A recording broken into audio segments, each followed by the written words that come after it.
Let's speak to David Dunn, a professor of international politics at the University of Birmingham in the UK, just in case people, David, of course, thought you might be in Alabama.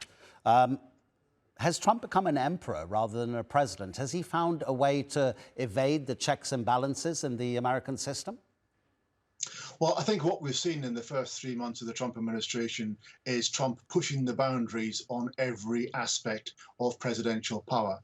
It's all there in the document that was prepared for his administration, Project 25, which was talked about the need to re-establish executive authority of the presidential office. And they say that actually the Constitution allows much more authority for the president in their interpretation.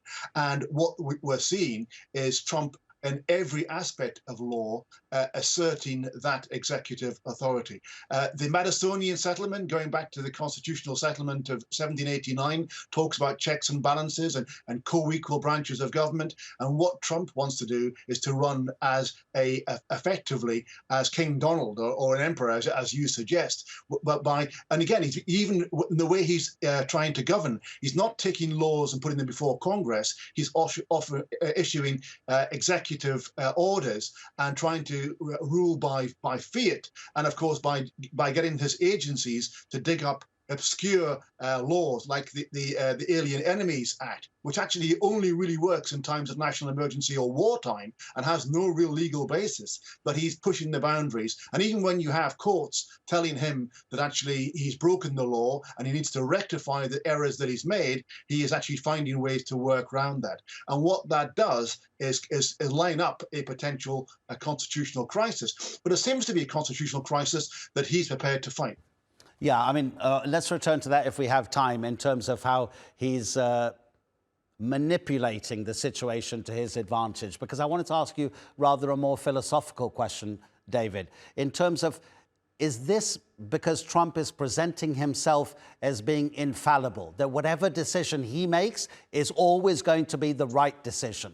That's a philosophical issue that becomes important in terms of who the decision maker is, of course.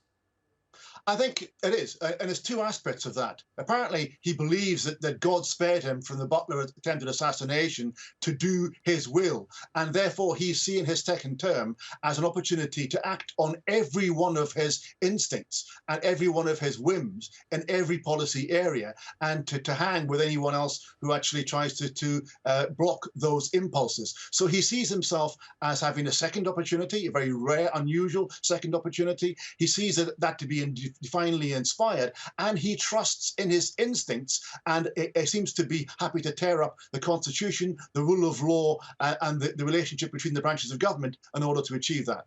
Yeah, and in terms of this manipulation of the system, does it suit his purposes? Because if he's asking his advisors and experts to look into ancient laws, well, ancient in terms of American history at least, and then that gets caught up in the court processes, he can then show his supporters that, look, I am anti-establishment because I'm taking on the system that's been in place for more than 200 years now.